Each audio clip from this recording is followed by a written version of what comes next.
Hi guys, कैसे हो? I hope आप सब बढ़िया होंगे और मैं भी बढ़िया हूँ। तो आज के ब्लॉग की शुरुआत हो रही है शाम 5 बजे के आसपास। तो अभी मैं जा रही हूँ अपने मायके, अपने दादाजी के घर जा रही हूँ। अभी मैं यहाँ बस से उतरी और चल पड़ी हूँ मैं नए रोड पे, जो अभी नया रोड निकला है इनका, तो इस रोड में मैं चल रही हूँ। तो ये रोड जाएगा मेरी मासी के गांव के पास से निकलेगा ये वाला रोड। तो मैं भी उसी रोड से जाऊंगी और वहाँ से शायद मुझे रास्ता थोड़ा नज़दीक पड़ जाएगा। मुझे बहुत ही नीचे जाना है। अगर किसी ने मेरा ब्लॉग पहले देखा होगा तो उनको पता होगा कि जहाँ पे मेरी दादा दादी रहते हैं वो घर ना बहुत ही ज़्यादा नीचे खट के पास ही है। तो वहाँ के लिए बहुत ज़्यादा चलना पड़ता है। और साथ में ना मैंने बैग भी उठा दिया और चल पड़ी हूँ। वो सामने वाली पहाड़ी में ना अभी भी धूप लगी है हल्की हल्की सी, और जो सामने वाला गांव है चित्थर दिख रहा है। मुझे अभी ये भी नहीं पता कि मुझे कितना टाइम लगेगा इस रोड में चलते हुए और कब पहुंचूंगी मैं। मुझे तो ऐसा लग रहा है कि मैं ना अंधेरे अंधेरे में ही पहुंचूंगी वहां पे, कुछ ऐसा लग रहा है मुझे। बाकी पता नहीं मैं कब पहुंचूंगी। ये जो नीचे गांव दिख रहा है ना, ये सुरागी गांव है। ये बिना खड़की साथ में ही है ये वाला गांव। अब तो चलो यहाँ रोड भी निकल गया है। फाइनली मैं गांव के साथ में निकल गई। मुझे ना काफी ज्यादा डर लग रहा था अकेले आते हुए। मैं अकेली चल रही थी इस रोड में, बाकी कोई भी नहीं चल रहा था। वो रपनूला गांव, और ये भी मेरी मासी का गांव है। और वो जो गांव है वो कोकी है, तो वो भी मेरी मासी का गांव है। और मेरी दोनों मासी का गांव जो है ना पास पास में ही पड़ता है। तो अभी मुझे जाना है बहुत नीचे। आपको ग्रीन छत वाला एक घर दिख रहा होगा, वहाँ से भी नीचे खट के बिल्कुल साथ जाना है मैंने नीचे। अब मैं उतर गई हूँ रोड से नीचे को, और अब मैं उतराई में चल रही हूँ।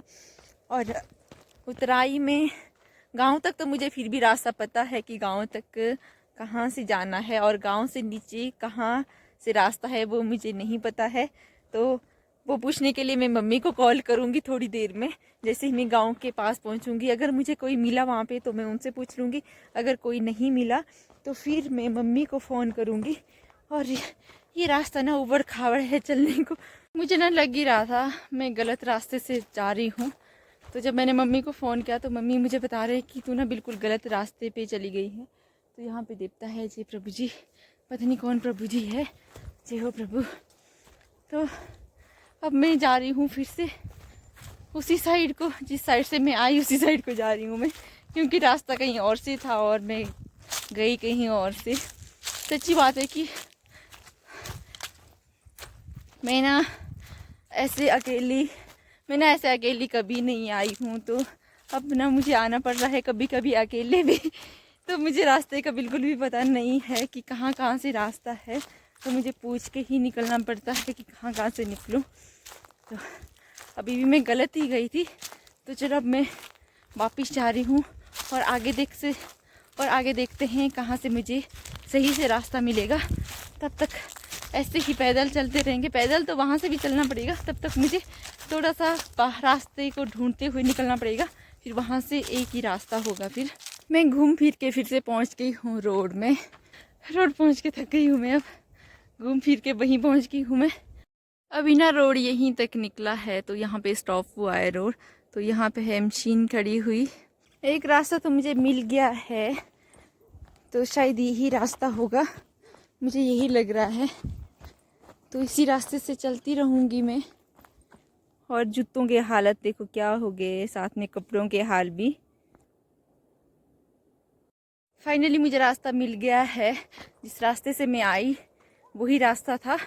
तो अब मुझे रास्ता मिल गया है, तो अब चलते हैं फटाफट से, क्योंकि अब अंधेरा भी हो रहा है और अभी मुझे काफ़ी दूर पहुंचना है। तो अभी तो मैं मासी के गांव में भी नहीं पहुंची हूँ। तो वहाँ से नीचे भी ना काफ़ी नीचे चलना है। चलती हूँ क्योंकि अंधेरा मुझे काफ़ी लग रहा है, क्योंकि ये जो रास्ता भी है ना बिल्कुल नाले से होके निकलता है। तो नाले में तो और ज़्यादा अंधेरा होता है। तो इससे पहले कि ज़्यादा अंधेरा हो उससे पहले मैं पहुँच जाऊँ घर में। यहाँ पे मुझे मिल गया है मेरा भाई, है मेरे छोटे वाले चाचू का बेटा। और कितना कमज़ोर लग रहा है मुझे आज। बात भी नहीं कर रहा, शर्मा रहा है मेरे सामने, है ना? नहीं। और यहाँ से मुझे अब साथी मिल गया है ये। तो अब जितना मर्जी अंधेरा होने दो चलेगा। अंधेरा तो वैसे हो ही गया है, तो चलने लायक है थोड़ा बहुत। तो अब चलते हैं, साथी मिल गया है मुझे मेरा भाई। हाय गाइस, ये है नेक्स्ट डे और मेरी तैयारी हो गई है घर जाने की। और दादाजी भी आगे मुझे विदा करने के लिए और साथ में मेरी सिस्टर, मेरे चाचू की बेटी है। और दादाजी ने मुझे यहाँ देखो 100 रुपये भी दिए हैं किराया के लिए। और अब मैं चल पड़ी हूँ। तो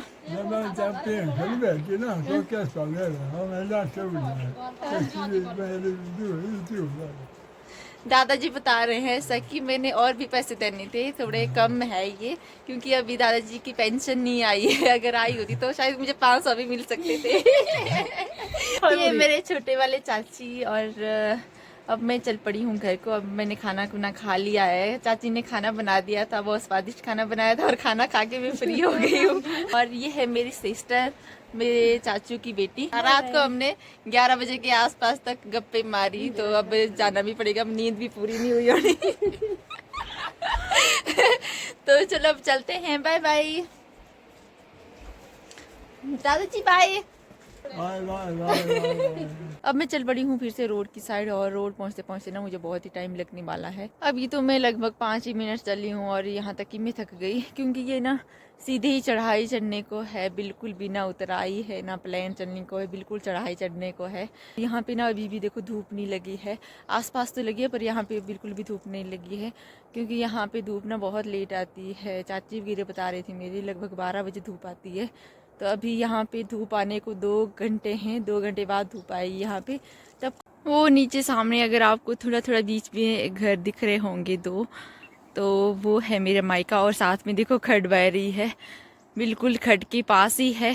चलते हुए मैं पहुंची यहाँ पे भाभी जी के पास। तो थोड़ी देर यहाँ पे चाय चुए पी, ब्रेकफास्ट किया। ब्रेकफास्ट तो क्या, वैसे तो खाना खा के आई हूँ मैं, फिर भी थोड़ा बहुत खा ही लिया मैंने यहाँ पे। तो ये है आरती की मम्मी, जिसने मेरा पीछे वाला ब्लॉग देखा होगा, जिसने आरती को देखा होगा, तो आप अभी आरती की मम्मी को भी देख सकते हैं। तो ये है आरती की मम्मी। तो अभी तक मैं यहाँ पे बैठी, तो अब जा रही हूँ मैं घर की ओर। आराम आराम से चलती रहूँगी। बाय बाय भाभी जी, बाय बाय। अब ना धूप इतनी ज़्यादा तेज़ होगी, बहुत ही ज़्यादा तेज़ हो गई है।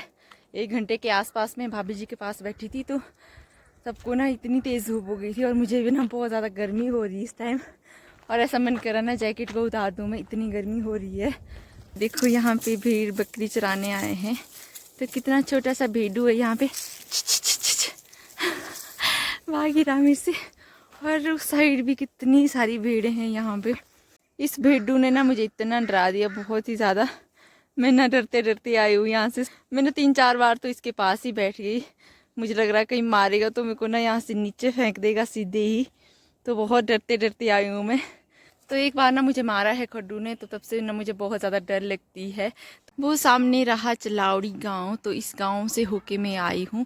तो मेरे मासी का जो गांव है वो इस गांव से नीचे पड़ता है, और जो मेरे दादा दादी का घर है वो उससे भी नीचे पड़ता है। तो मैं अभी आई हूँ इस गाँव से होके इधर को। चलते चलते ना मुझे काफ़ी देर हो गई है और थक भी गई हूँ, साथ में गर्मी भी हो रही है, क्योंकि धूप ना इस टाइम काफ़ी तेज़ है। लगभग 11:30-12 बजे का टाइम है और धूप भी अभी ना काफ़ी ज़्यादा तेज़ है। अब तो ना हिम्मत ही नहीं रही बोलने की, इतनी थक गई हूँ मैं। और चल भी मैं नॉन स्टॉप रही हूँ, कहीं भी नहीं रुकी मैं और कहीं भी नहीं बैठी। अगर कोई और होता मेरे साथ तो शायद मैं बैठती भी। फाइनली मैं पहुंच गई हूँ रोड में, और रोड में पहुंचते पहुंचते ना हालत ख़राब हो गई है। तो मैंने थोड़ी देर यहाँ पे रेस्ट भी किया था। तो अब मैं चल पड़ी हूँ फिर से पैदल, क्योंकि मुझे इस साइड से कोई गाड़ियाँ नहीं आती दिख रही है। तो फ़िलहाल मैं पैदल ही चलती रहूँगी। चलते चलते ना मैं काफ़ी ज़्यादा आगे पहुँच गई हूँ, और यहाँ ना रोड में मुझे छाया छाया मिल रही है चलने को, तो काफ़ी अच्छा लग रहा है। और ठंडी ठंडी हवा भी चल रही है यहाँ पे। तो मुझे ऐसा लगता है मेरा ब्लॉग ना काफ़ी ज़्यादा लंबा हो जाएगा। तो इसी के साथ मैं अपने ब्लॉग का एंड करती हूँ। आई होप आप सबको मेरी वीडियो अच्छी लगी होगी। मिलती हूँ आपसे नेक्स्ट ब्लॉग पे। तब तक के लिए मेरे चैनल को लाइक शेयर एंड सब्सक्राइब करना ना भूलें। Bye bye.